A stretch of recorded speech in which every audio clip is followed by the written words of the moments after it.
像艺术，得不到你的人只剩下了吉他。আলহামদুলিল্লাহ আমরাও অনেক ভালো আছি আপনাদের সবার দোয়ায়। যে যেখান থেকে ভিডিওটি দেখছেন অবশ্যই লাইক কমেন্ট অ্যান্ড সাবস্ক্রাইব করে দিয়ে আমার পাশে থাকবেন। প্রতিদিনের মতোই সকালবেলা ভিডিও শুরু করে দিলাম। এদিক দিয়ে সকালবেলা আমার মেয়েকে নিয়ে দোকানে আসলাম। দোকানে আসার পরে দেখেন আমি এদিকে ওকে ডাকছি, ওই দাঁড়িয়ে আছে। তারপরে আমি এইভাবে বাসায় যাচ্ছি। বাচ্চা অনেকে জিজ্ঞেস করবেন যে আমার বাবু কোথায়। বাবু হচ্ছে আমার শাশুড়ি আসছে, আমার শাশুড়ির কাছে রেখে ওর জন্য দোকানে আসলাম। এই যে বলতেছে আম্মু আমি চকলেট কিনেছি, আবার বলে আসো আসো, আমি বললাম যাও আমি আসতেছি। তো এখন অনেকেই যেই মূল কথা আমি থাম্বনেলে দিয়েছি সেটা বলি, যে অনেকেই বলে যে ইউটিউব করছে, ইউটিউবে কি করে ফেলবে এই সেই, মানে অনেক কিছুই বলে।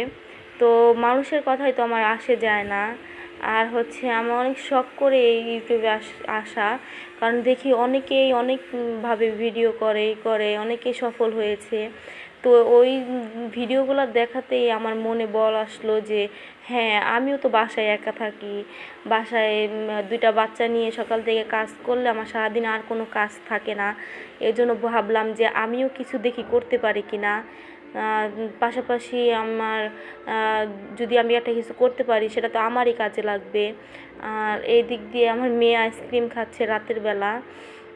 ওর কিন্তু গতকালকে অনেক জ্বর আসছিল, তারপরেও মেয়ে যেই আবদার করবে বাবা সেটাই পূরণ করবে। কিন্তু আমি মনে করি বাচ্চাদের সব আবদারগুলো মেনে না নেওয়াটাই ঠিক, কারণ ওর এমনিতেই জ্বর, তারপর আবার আইসক্রিম খাচ্ছে। ওর বাবা বলে আচ্ছা খাইতে দাও, বাচ্চাদের যেটা খাইতে মন চায় সেটাই খাবে। যাই হোক, এদিক দিয়ে পরে আমি যেটা বলতেছিলাম যে পরে আমি ভাবলাম যে আচ্ছা দেখি আমি পারি কি না। এখন অনেকেই তো হাসবে, অনেকে অনেক কিছু বলবে, তাতে আমার কিছু যায় আসে না। আমার হাজবেন্ডও আমার এইসব পাগলামি দেখে বলে যে তুমি এগুলো কী শুরু করে দিছো, মানুষ কী বলবে। আমি বলি যে আচ্ছা আপনি আমার পাশে থাকেন, দেখেন আমি কিছু করতে পারি কি না। সবাই যদি আমাকে দোয়া করে, আমাকে সাপোর্ট করে, অবশ্যই আমিও পারবো, কেন পারবো না।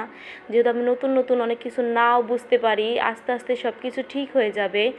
তার জন্য আমি বললাম যে আচ্ছা আপনি আমার পাশে থাকেন, তাহলেই আমি পারবো।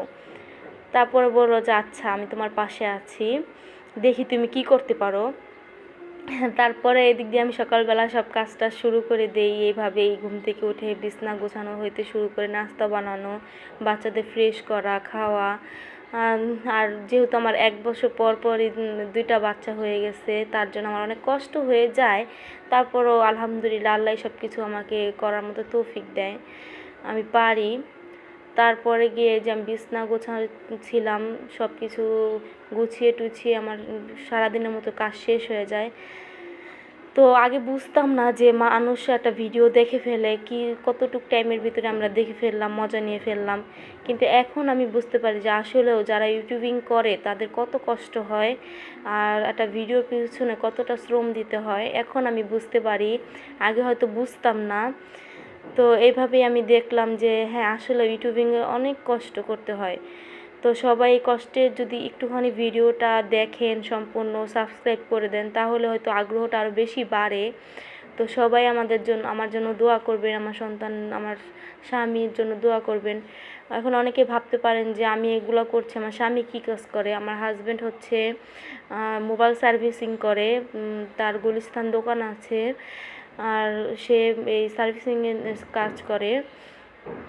তারপরে এখান থেকে আলহামদুলিল্লাহ আমরা ভালোই চলতে পারি।